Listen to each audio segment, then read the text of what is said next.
But if it was this easy to go from McCarthyism to civil rights utopia, then the world would have ascended to heaven long ago.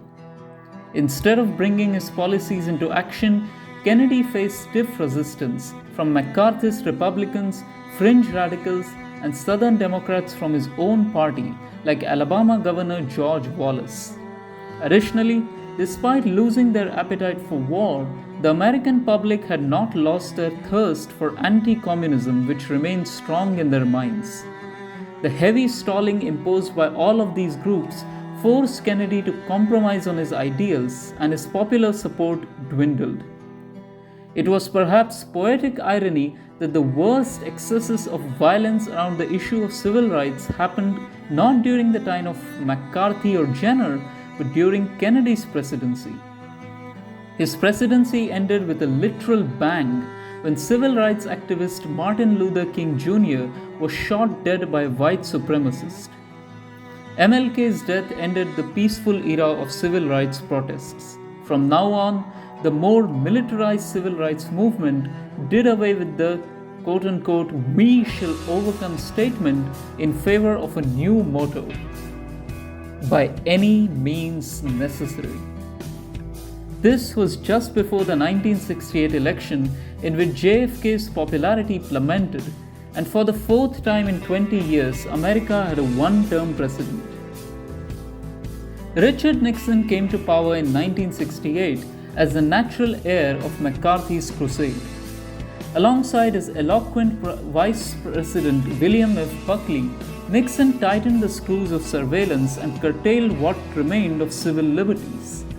The Democrats were too broken to resist, and when Nixon spied on them, the scandal was buried before it could ever surface. Yet, for all his control, Nixon inherited an economy ravaged by decades of reckless spending.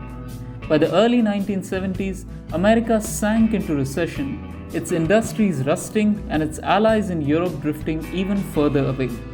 Meanwhile, after Kennedy's shameful loss in 1968 and the prevalence of paranoia among armed right-wing civil rights insurgents, the Dixiecrats maintained a strict hold on their factional power, and in 1976 they achieved their magnum opus as the vacuum of 1976 delivered power to George Wallace, who rode the corpse of the Democratic Party back into the White House.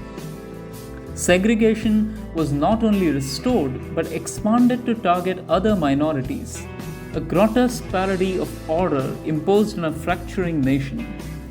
Wallace's reign was brief. In 1978, he was assassinated in Alabama by a black nationalist, and the act ignited a wave of racial uprisings, bombings, kidnappings, and guerrilla violence across the cities. The dream of peaceful reform was dying. America had entered the era of vengeance. Wallace's vice president Orval Faubus succeeded him amidst this chaos. Far-right militias, white supremacists, religious fanatics, cult leaders, and ordinary criminals met leftist insurgents and civil rights activists with equal fury as street battles erupted between radicals of all kinds. What emerged was not governance, but a civil war in all but name.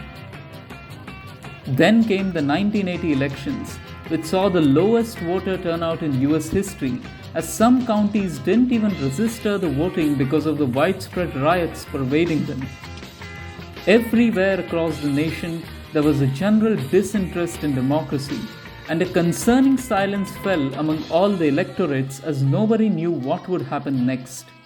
This situation, coupled with the rise of random fringe independents that managed to split states further, created a situation where no party reached 270 votes at the Electoral College. In January 1981, in a shocking move, President Faubus, who was still in power pro tempore, signed an executive order to halt the procedural contingent elections and ordered the deployment of the army throughout the whole country to sedate the riots. While some units complied, others saw it as an open abuse of power, and some disillusioned military officers, led by Norman Schwarzkopf, decided to storm the capital to enforce due elections. However, This sent the wrong message to the people who perceived it as a military coup against the democratic government. The military had thus shot itself in the foot, and one by one the US began to collapse as states stopped obeying orders, military units deserted, and fringe radicals occupied parts of the country, with the central government falling into total paralysis and inability to take any action. The federal government barricaded itself inside Washington, D.C. And that, my friends, is how American democracy died.